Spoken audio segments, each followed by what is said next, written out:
Hey, Mom, get me a beer. Huh? Nancy? Are you going deaf all of a sudden? You can hear me, right? Hey. I said get me a beer. This is how my son and his wife always call out to me.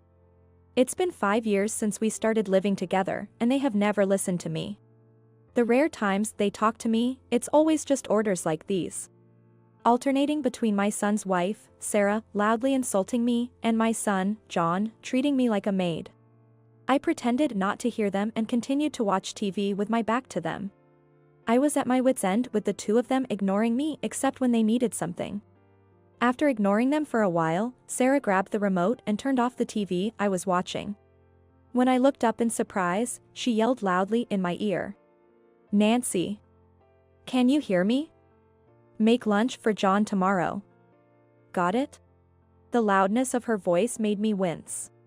Seeing my reaction, she laughed and said, "Looks like she heard," then left the living room with John. Even though I was her mother-in-law and she often relied on me, she didn't seem to show any consideration. Watching John's behavior, it seemed I was no more than a maid to both of them. They never apologized, and I never felt any consideration from them. With a heavy sigh, I sent an email to my husband and decided to leave the house. My name is Nancy. I'm 72 years old this year. 5 years ago, my son and his wife asked if they could save money by living with us, so we started living together. Mom, wouldn't it be more reassuring to live with us? Well, maybe so. My husband, a workaholic who started his own company in his youth, is still working at 73. With John gone, the house had always felt quiet. Even when I consulted my husband about living together, he just said, "Do as you like." Because of that, we didn't talk much, and I felt a bit lonely. I agreed to live with my son's family, hoping it would bring some liveliness. That was why I agreed to live with them. At first, Sarah and I shared the household chores. However, she told me, my part-time job is getting busier, and gradually, I ended up taking on more and more responsibilities. She would occasionally help, but always with a sigh, and on her days off, she would go out or laze around in her room. So, I stopped asking her for help. I ended up doing all the housework, and it became the norm. I grew tired of not being appreciated. Even during family meals, there was almost no conversation. When they did talk, it was just to ask for tea or beer, treating me like a servant. They wouldn't greet me when we met in the house, and they only talked to me when they needed something. I had hoped for a lively, fun life, but I found myself sighing more as I looked at the same quiet living room. Thinking back, it had always been like that with my husband too, so maybe I was quite numb to it. One day, while making dinner for the three of them as usual, I received an email from my husband saying, "I'll be late because of work. I don't need dinner." That was not unusual, but the problem was my son and his wife. "Dad's late tonight? I don't need dinner either." "Oh. I'm going out with friends, so I don't need dinner." "Why are you telling me now?" "I've already made it." "So what?" "We'll eat it tomorrow, so just leave it." Even though it was dinner time, they looked like they were about to leave without saying a word. And when I called out to them, this was how they responded. They didn't bother to inform me about things that didn't inconvenience them. When I complained about their rude behavior, they left without any remorse. Why do I even bother? In the silent living room, I stared at the wasted dinner I had prepared and felt blank. What am I even doing here? Thinking about it all made me feel utterly exhausted. I wrapped the still warm dinner, put it in the fridge, and went straight to bed. The next morning, when I went down to the living room, my husband, who was already up, apologized, "Sorry about last night." It was the usual brief exchange. But this time, he looked at my face, furrowed his brows slightly, and asked, "Did John and Sarah not eat dinner either?" "Huh? Oh, yes. They suddenly said they didn't need dinner and went out." "I see." He must have seen the 3 portions of dinner in the fridge. Feeling pleased with this rare conversation, I told my husband about last night. He silently listened for a while. After hearing me out, he finally said, "You don't have to push yourself. Their attitudes are getting worse by the day. But if I don't take care of the house, no one else will. That doesn't mean you have to overwork yourself." His words made me feel like a weight had been lifted off my shoulders. I realized I had been pushing myself too hard, and I was grateful that my husband understood. John and Sarah aren't little kids anymore, so there's no need for me to work so hard. When I thought that, it felt like a fog had lifted from my vision. I might be late again because of work, so I don't need dinner tonight either. Okay. This time, I nodded with a smile at his words. Tonight, I'll make sure John and Sarah understand. With that resolve, I saw my husband off to work on a Sunday and decided to stand up to my son and his wife. After my husband left, they finally woke up around noon. They came into the living room still in their pajamas and asked me, "What's for lunch?" "There's the dinner you didn't eat last night." "Why don't you eat that?" "That's fine, but you could at least warm it up or put it on the table for us." "You're not little kids. Do it yourself." "Come on, Nancy. You're so old, aren't you?" Sarah laughed at me, mocking me. John joined in, laughing and looking at me as well. Even though they're not at an age where their parents should do everything for them, they still ate the food I made and complained about me. "Well, Sarah, since you stopped helping with the housework, I'm really tired." "Oh, can't manage without me? Are you going through menopause or something?" She laughed mockingly, as if to say, tit for tat. I could only sigh at her attitude. Even after they finished eating, they didn't clean up and just went back to their room, not caring at all. That night, as expected, my husband didn't come home until late. Since I didn't need to prepare his dinner, I bought some deli food for myself from the supermarket. "Huh? Mom, what are you eating?" "Deli food." "What about our dinner?" "I don't know." "What are you thinking, Nancy? Have you forgotten about the family? Does she really need to be sarcastic to have a conversation?" Her attitude was so terrible that I decided to stop responding to her. John kept complaining to me for a while, but when I ignored him, he gave up and took out his phone. "Mom, you're not working, so at least take care of the house. It's your day off. You can take care of your own meals for once." Just as I was thinking that, they decided to order delivery. When they said, "Give us money for it later," I got really irritated. I hadn't said anything about them not paying for living expenses because they initially claimed they wanted to save money. But now, to be spoken to like this after all I've done for them, I couldn't stand it. Even though he's my son, I couldn't tolerate such arrogant behavior.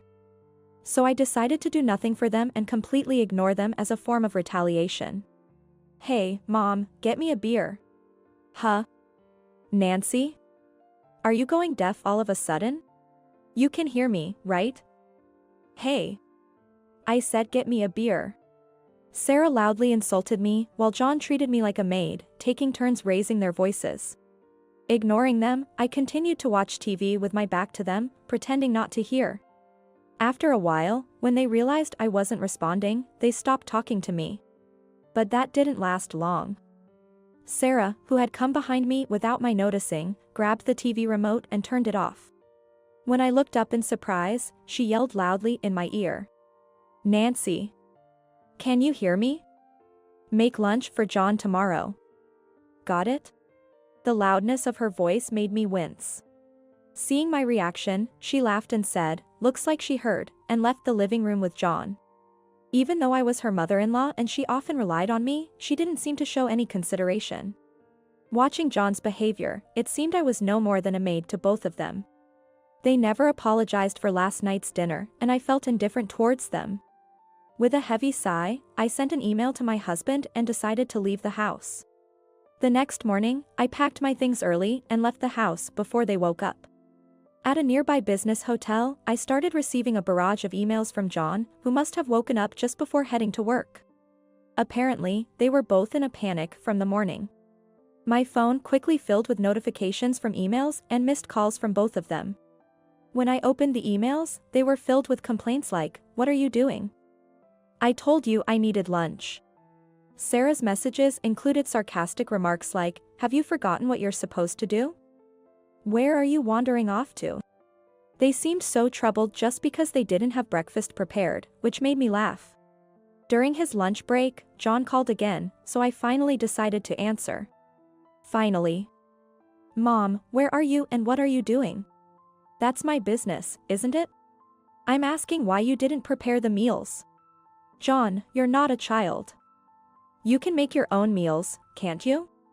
If they were so troubled by one missed meal, they should have shown some gratitude instead of complaining. When I pointed this out, he said something unexpected. We're paying living expenses, so you should be taking care of the house. Living expenses? What are you talking about? I've never received anything. What? That's impossible. Sarah gives it to you every month, so don't lie. He insisted that he was paying me living expenses. Of course, I had never received any money, so I honestly told him that, but he called me a liar. There's no lie, all their food and other expenses come from my husband's salary. No matter how many times I explained this, he refused to believe me. I could hear Sarah in the background saying, she's probably just pretending and spending it all herself. It was pointless to argue. So I interrupted them and said, I don't know anything about that. And I don't plan on coming back for a while. What? What about our meals? Figure it out yourselves. Goodbye. I hung up the phone and let out a big sigh. Even after everything, they still believed they were not at fault. I couldn't understand what John meant about the living expenses. Things began to improve about a week after I left. My husband visited to check on me and talked to John and Sarah. Their emails suddenly became more polite and remorseful. Wondering what had happened, I received an email from my husband. They want to apologize. Come back if you feel like it. It seemed that talking to my husband had finally made them understand. I replied to his email and decided to pack up and go back home that day. When I got home, I was greeted by John and Sarah at the entrance. They looked exhausted. Apparently, my husband's scolding had a significant impact. I sat down with John, Sarah, and my husband to hear what had happened over the past week. So, about that living expenses thing you mentioned on the phone. I told you I didn't receive any money, didn't I? I didn't say anything because you said you wanted to save money. Actually, Dad was furious with me about that. John had told his father that he was paying living expenses. He believed I was lying, so he explained to his father that it was all my fault. However, my husband showed him the household accounts and explained how busy I was from morning to night with cleaning, shopping, and cooking for the three of us. John suddenly became quiet. Didn't you realize that? Well, Sarah kept saying she gave you the money every month. So? What happened to the living expenses? I used them. John had been sure the money was being paid, so he was bewildered that it wasn't reaching me. So, my husband and John confronted Sarah and made her confess. At first, she tried to play dumb, but when my husband shouted at her, she finally confessed everything. I was surprised to hear this, as I had never seen him shout before. Apparently, she needed money to go out for meals and trips with her coworkers. She admitted in a small voice that she had been using the money to go to expensive restaurants and keep up appearances. Pocketing any leftover money. How ridiculous. On the phone, you accused me of squandering money, but it was just you projecting your own behavior. Well, my friends were worried that living with in-laws is stifling, so when they invited me out, I just went along. Using our living expenses for that? You've embarrassed me because of this. You were acting all high and mighty too. Just as their argument started to veer off topic, my husband cleared his throat loudly. The two of them, obviously scared of him, jumped and fell silent immediately. Their behavior was so childish that I couldn't help but laugh. Stop this nonsense. The first thing you should do is sincerely apologize. Dad, I was tricked by Sarah too. Does that justify your attitude towards your mother? Neither of you has apologized to her since she got back. I'm sorry. Finally, they apologized to me. But even then, John continued to make excuses, saying he had been taking advantage of the fact that it was his own home. Work has been getting busier, and I just wanted to relax at home. And what about your mother, who has to deal with her grown son and his wife taking advantage of her and disrespecting her in her own home? He had no response to his father's cutting words. Sarah, who had taken my husband's quiet demeanor for granted, had also learned a hard lesson. She looked more frightened than John. Seeing their somewhat repentant but still dissatisfied expressions, I decided to make sure they truly understood. I'm truly disappointed in you for trying to rely on your mother at your age. And Sarah, for embezzling the money meant for household expenses. Mom. We're sorry. We're apologizing, aren't we? Do you think apologizing will fix everything? Show some real remorse. They thought that just apologizing would smooth everything over, so they hurried to make excuses in response to my words. But I could see right through their intentions. So I shook my head. It doesn't matter if you're paying living expenses, your behavior was unacceptable. You need to learn to appreciate what you have. But aren't you worried about the future too, Nancy? Yes, and having people like you take care of me only makes me more anxious. There's no need to say it like that. I can't allow the stress of living with in-laws to lead to embezzling living expenses again. Realizing that I was no longer willing to listen to their excuses, they finally quieted down. They needed to relearn how disrespectful their actions were by living on their own. And so, we were able to separate from them. My work is no excuse, but I'm sorry for not noticing until things got this bad. In the end, even my husband apologized to me. I never had any complaints about him. In fact, I was grateful that he helped resolve the situation. We promised to set aside more time to talk as a couple from now on. Later on, Sarah started coming to our house occasionally to learn how to do housework from me. At first, I thought she was just trying to make amends, but it turned out she was complaining that John didn't help with any chores. Having always put on airs at her part-time job, she now had no one else to confide in.